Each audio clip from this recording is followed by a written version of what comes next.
You've got to be kidding me, I muttered, staring at the bank statement in my hands.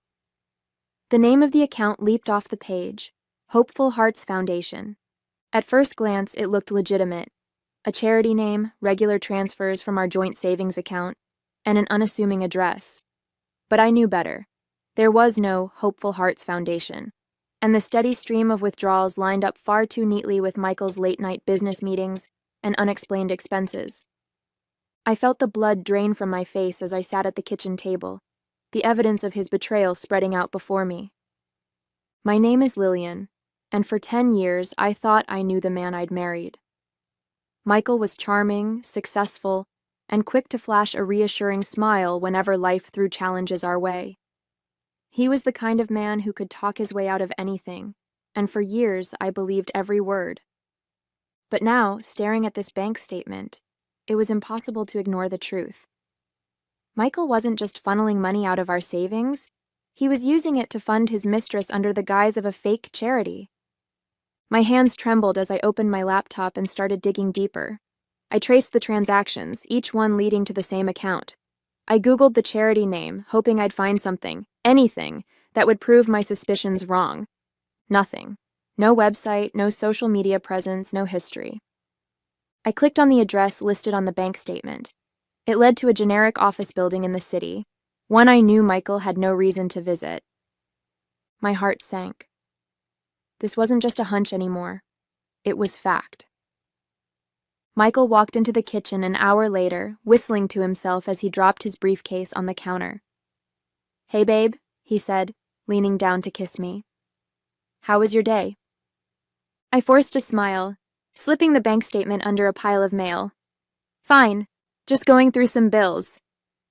"Anything interesting?" he asked, grabbing a bottle of water from the fridge. "Nope, same old stuff," I said casually, my voice steady despite the storm brewing inside me. He nodded, oblivious, and walked out of the room.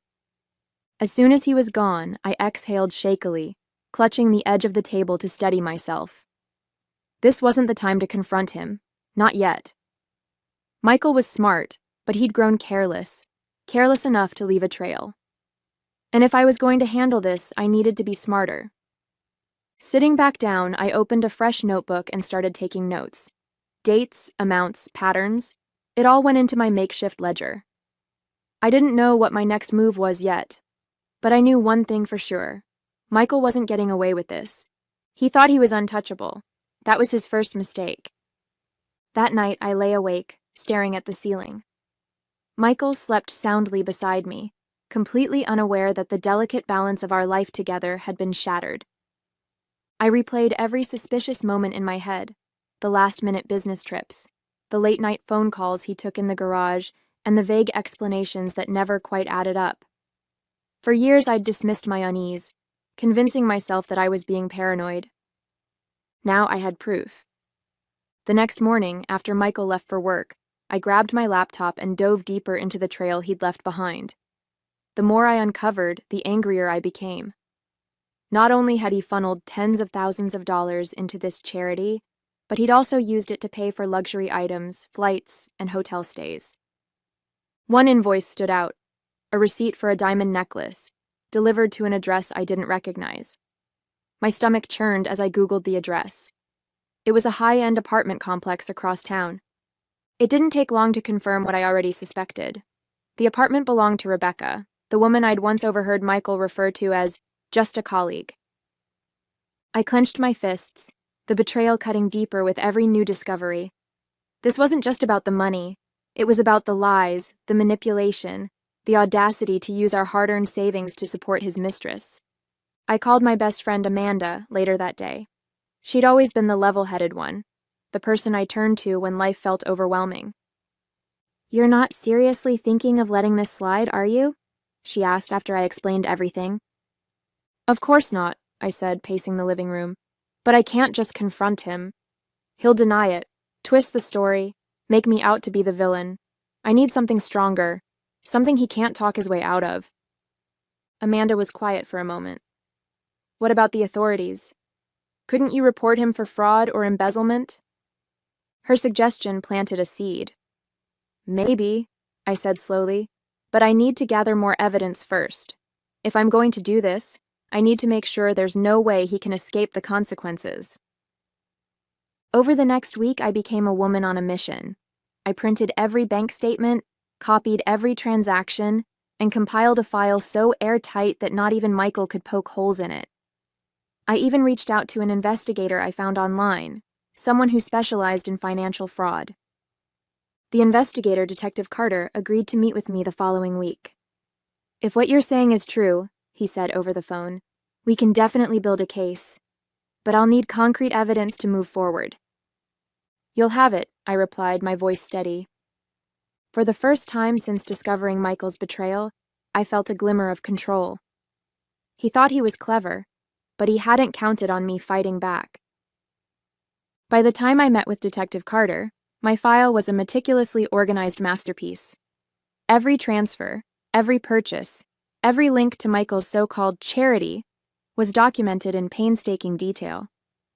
We met at a small cafe on the other side of town, a deliberate choice to ensure Michael wouldn't suspect anything. Carter was a no-nonsense man in his 40s, with sharp eyes that seemed to take in everything at once. "This is solid," he said, flipping through the pages of my file. "You've done most of the work for me." "I had to," I replied, taking a sip of my coffee. "Michael is careful. He knows how to cover his tracks. But I've been keeping this to myself for weeks, and I need to know it's going to lead somewhere." Carter nodded. "It will. With this much evidence, we can launch an investigation into the charity account. If it's as fraudulent as it looks, the bank will freeze it, and we'll move forward with charges." The weight on my chest began to lift, but I wasn't ready to feel relief just yet. "What happens next?" "I'll file the paperwork to initiate a formal inquiry," he said. "But if you want to take this one step further, we can set up a sting. Let him think he's in the clear, and then catch him in the act." The thought sent a shiver down my spine. "You mean wait until he tries to withdraw money?" "Exactly," Carter said, his tone matter of fact. "We'll track the account, monitor his activity, and coordinate with the bank. When he makes his move, we'll be there." That night, I sat in the darkened living room going over everything Carter had said. The idea of letting Michael dig his own grave was tempting, but it also meant playing the part of the oblivious wife for a little while longer. It wasn't going to be easy, but I knew it was the only way to ensure he faced the consequences of his actions. The next morning, I transferred $50,000 into the charity account. It was money I'd been saving in a separate, secret account for emergencies. Money Michael didn't even know existed. But I marked it clearly in the bank's system. Donations under investigation. Michael didn't suspect a thing. Over the next few days, he was unusually chipper, humming to himself as he pored over his phone and dropped hints about big plans. I smiled when appropriate, laughed at his jokes, and played the role of the supportive wife. Inside, I was counting down the days until the trap was set. He had no idea what was coming. The days that followed felt like a test of endurance. Each morning, Michael would waltz into the kitchen with an extra spring in his step, checking his phone obsessively while muttering things like, "Just a little longer, and everything will fall into place." I'd smile from behind my coffee mug, pretending to share in his excitement. Little did he know, the place everything was falling into was a holding cell. Detective Carter kept me updated on the investigation. The bank had flagged the account and placed it under close scrutiny. Every transaction, every login, every transfer was now under a microscope. "He's getting reckless," Carter said during one of our calls. "The patterns are clear. He's making plans for a big withdrawal." "How soon do you think he'll try?" I asked, pacing my office. "Within the next week," Carter replied. "When he does, we'll have everything ready. Are you prepared for what comes next?" His question hung in the air. Was I ready? For weeks, I'd been steeling myself for this moment, but now that it was so close, doubt crept in. "Yes," I said firmly, brushing away the hesitation. "I'm ready." That weekend, Michael announced he'd be leaving early Monday morning for a work trip. He made a show of packing his bag, throwing in suits and ties as though he were heading to an important conference. Another business deal? I asked casually, folding laundry nearby. Something like that, he said with a grin. Big opportunities on the horizon. Don't wait up for me. I'll probably be gone all day. I nodded, biting the inside of my cheek to keep from smiling. The night before his trip, I couldn't sleep. I lay in bed staring at the ceiling, listening to the steady rhythm of Michael's breathing beside me.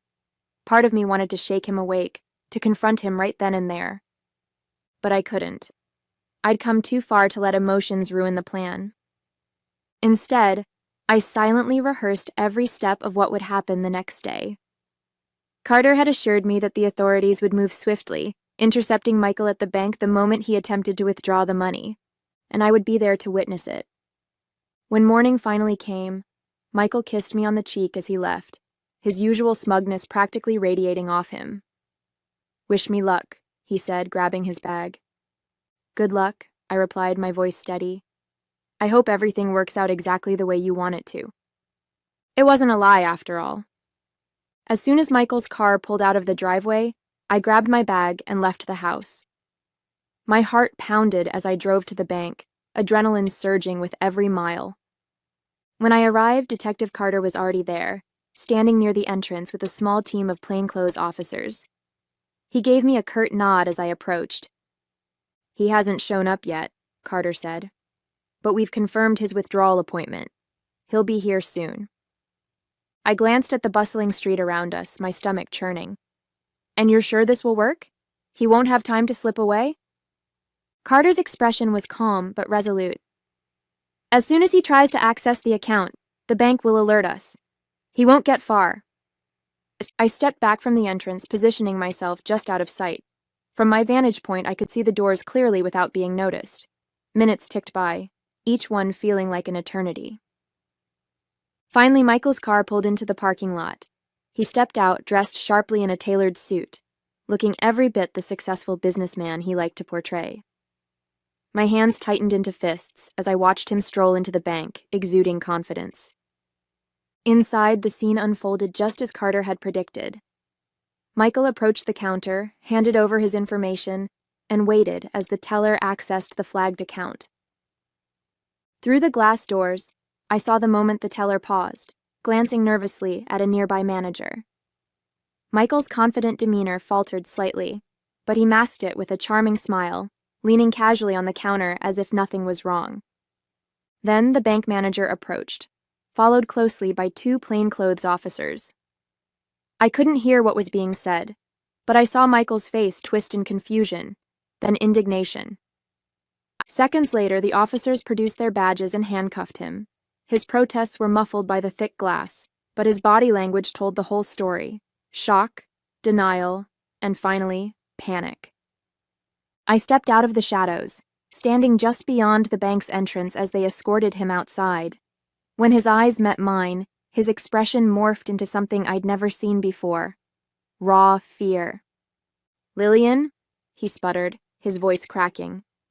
"What are you doing here?" I didn't answer immediately. Instead, I pulled a folder from my bag, the divorce papers I'd prepared weeks ago, and handed them to him as the officers led him past me. "Consider this my last donation," I said, my tone icy. His mouth opened to protest, but the officers ushered him into a waiting car before he could say another word. As the car drove away, Carter approached me. "That was clean," he said. "He's not going anywhere for a long time." I nodded, exhaling a shaky breath. For the first time in weeks, the weight on my chest began to lift. It was over. The drive home felt surreal. The morning's events played on a loop in my mind. The officers snapping handcuffs on Michael, the shock in his eyes when he realized I'd been one step ahead all along. I should have felt triumphant, but all I could manage was a mix of exhaustion and relief. The adrenaline that had fueled me for weeks was finally starting to wear off, leaving behind a quiet emptiness. When I pulled into the driveway, Amanda was waiting for me. She'd insisted on coming over to help celebrate, though she knew me well enough to bring a bottle of wine instead of balloons. "Did it go as planned?" she asked as I stepped out of the car.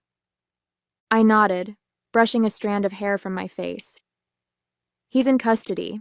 They got him the moment he tried to access the account. Her eyes widened. And did you... I held up my empty folder, a faint smile tugging at my lips. Delivered the divorce papers personally. Amanda let out a low whistle. Remind me never to get on your bad side.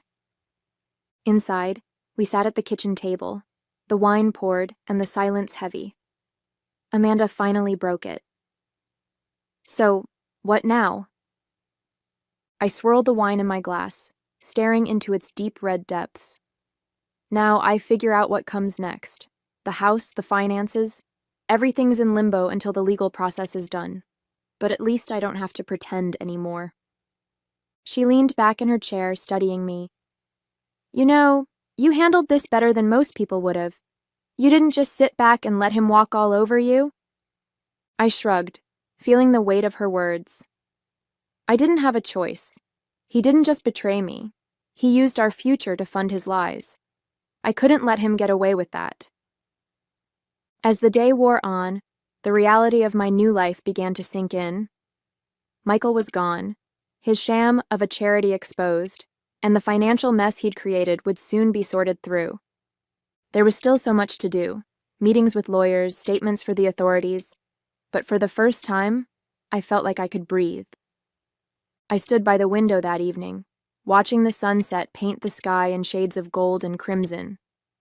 Amanda had left hours ago, and the house was quiet, save for the faint hum of the refrigerator. This house had once been a symbol of the life Michael and I were building together. Now it felt like a monument to his lies.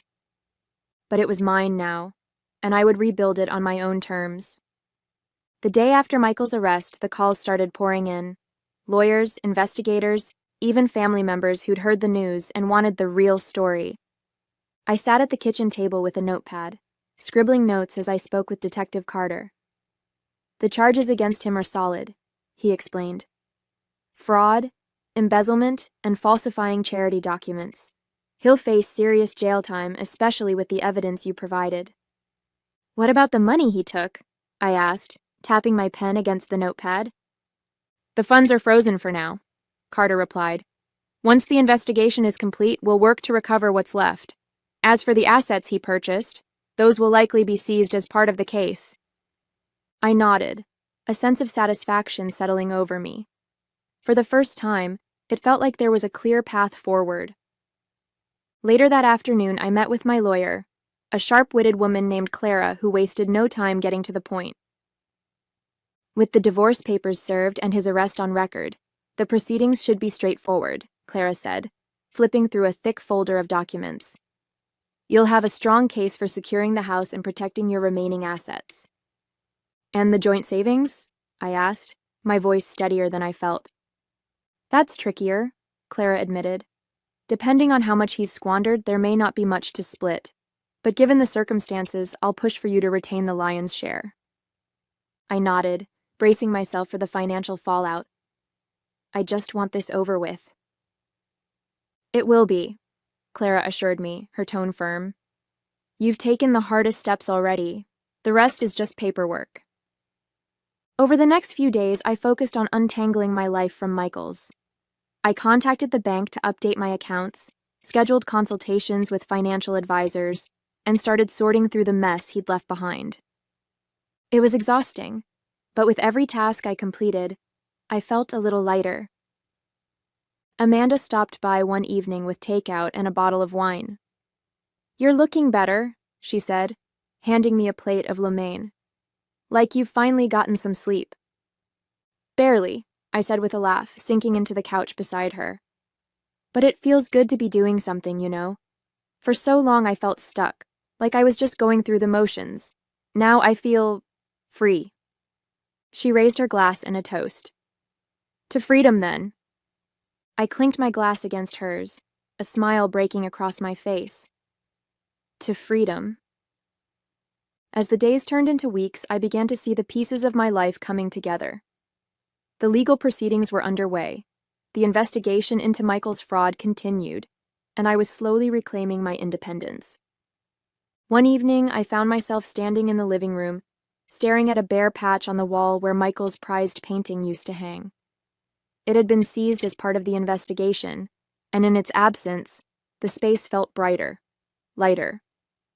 I smiled, realizing that the emptiness wasn't a void. It was a clean slate, and I was ready to fill it with something better. A month after Michael's arrest, I stood in the living room, surrounded by boxes. The house felt different now, quieter, lighter, almost like it was holding its breath, waiting for its next chapter. I was packing up the last remnants of his presence, ties, cufflinks, and the stack of notebooks he always claimed held his brilliant ideas.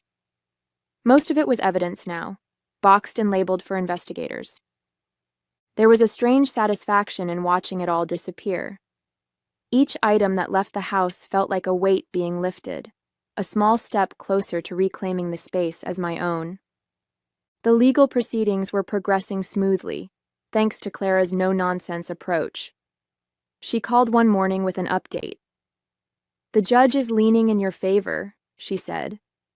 "Given the circumstances, you're likely to retain full ownership of the house and any remaining savings."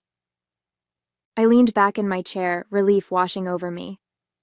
"That's good news," I said, though the reality still felt surreal. "There's also talk of restitution," Clara added. "If the court finds him guilty on all charges, he could be ordered to pay back some of what he took." I raised an eyebrow. "From where? His fake charity account?" She chuckled. "Point taken. But it's a symbolic victory, if nothing else." As I worked through the legal and financial logistics, I also started thinking about my next steps. For years, I'd poured my energy into supporting Michael and his ambitions, often at the expense of my own goals.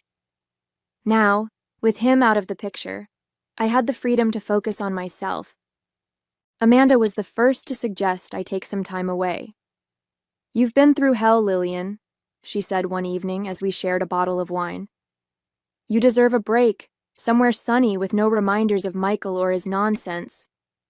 The idea was tempting, but I wasn't sure if I was ready to leave just yet. "I feel like there's still so much to do here," I said, gesturing to the stack of paperwork on the table. "You've done more than enough," Amanda insisted. "The house, the finances, the legal stuff, it's all under control. Take a week, recharge, and come back ready to tackle whatever's next." She had a point. The next morning, I booked a flight to the coast. It wasn't a grand vacation, just a small getaway to clear my head and figure out what I wanted my future to look like. As I packed my bag, I felt a sense of anticipation I hadn't experienced in years. For so long, my life had revolved around Michael, his needs, his plans, his betrayals. Now, for the first time, I was making decisions purely for myself, and it felt incredible. When the plane took off, I looked out the window, watching the city shrink beneath me. It was a moment of quiet clarity, a reminder that the past didn't define me, and the future was mine to shape. The trip to the coast was exactly what I needed. For the first time in years, I felt like I could breathe without the weight of Michael's lies pressing down on me. I spent my mornings walking along the beach, the salty breeze clearing my mind, and my afternoons reading novels I'd never had time for. By the third day, I felt a clarity I hadn't experienced in years. Michael's betrayal had taken so much from me: time, trust, a sense of security. But it hadn't taken me. I was still here, still standing, and for the first time, I realized just how strong I was. One evening, as the sun dipped below the horizon, painting the sky in shades of orange and pink, I sat on the deck of my rental cottage with a notebook in hand. I'd always been the planner in the relationship, the one who mapped out budgets, vacations, and future goals. But now, the blank page in front of me wasn't for anyone else. It was for me. At the top, I wrote, "What's next?" The list came quickly, almost effortlessly. Redecorate the house, make it mine, reconnect with friends, build the relationships I'd neglected during my marriage, pursue my career, invest in myself, forgive myself, let go of the guilt for trusting someone who didn't deserve it. By the time I set the pen down, the page was full, and for the first time in months, I felt hopeful. When I returned home, the house felt different. It wasn't just the absence of Michael's things. It was the absence of him, his presence, his lies, his shadow over everything. I started small, rearranging furniture and swapping out the art on the walls. Each change felt like reclaiming a piece of myself. I also began reaching out to old friends, people I'd drifted away from during the chaos of my marriage. Their support was overwhelming, a reminder that I wasn't alone in this new chapter. One afternoon, as I was clearing out the garage, I found a box labeled Keepsakes. Inside were photos, cards, and mementos from the early days of my relationship with Michael. For a moment, I considered tossing it all into the trash, but instead, I set it aside. Those memories were part of my story, even if they belonged to a chapter I was ready to close. I didn't need to erase the past to move forward. I just needed to own it and let it go. The months that followed were a period of quiet rebuilding. I threw myself into reclaiming my life, one small victory at a time. The house, once a reminder of Michael's betrayal, began to feel like my own. I painted the walls in colors that brought me joy, replaced the furniture with pieces I loved, and turned his old office into a library filled with books I'd always wanted to read. Friends and family noticed the change, not just in the house, but in me. "You seem lighter," Amanda said during one of her visits. "Like you've finally let go of all the weight you were carrying." "I think I have," I replied with a smile. "It's amazing what happens when you stop living for someone else." Professionally, I began pursuing opportunities I'd put on hold during my marriage. Michael had always dismissed my ambitions, telling me I was better suited to supporting his vision. Now I was free to build my own. I reached out to a former colleague who connected me with a consulting project. It wasn't glamorous, but it was a start, and it reminded me of what I was capable of. One evening, as I reviewed a client proposal at the kitchen table, I felt a sense of pride I hadn't felt in years. This was mine, not something I'd done for Michael, but something I'd built for myself. Meanwhile, the legal process with Michael moved steadily forward. Clara kept me updated, and each new development felt like another step toward closure. The day the divorce was finalized, I celebrated with Amanda over dinner. "To new beginnings," she said, raising her glass. "To never settling again," I added, clinking mine against hers. A few weeks later, I received a letter from the court regarding the restitution case. Michael had been ordered to repay a portion of the stolen funds, money I knew I'd likely never see, but it was a symbolic victory nonetheless. I tucked the letter into a file, feeling a sense of finality. Michael's chapter in my life was officially closed. That evening, I sat on the couch with a cup of tea, watching the sunset through the newly cleaned windows. The house was quiet, but it no longer felt empty. It felt like home. For so long, I'd defined myself by what I'd lost: trust, security, love. But now I was learning to define myself by what I'd gained: strength, independence, and the knowledge that I could rebuild, no matter how much had been taken from me. As the last rays of sunlight faded, I opened my notebook and flipped to the list I'd made months ago. Most of the items were checked off, but there was one I still needed to work on: forgive myself. I smiled, feeling a sense of peace. That was a work in progress. But for the first time, I felt ready to take it on.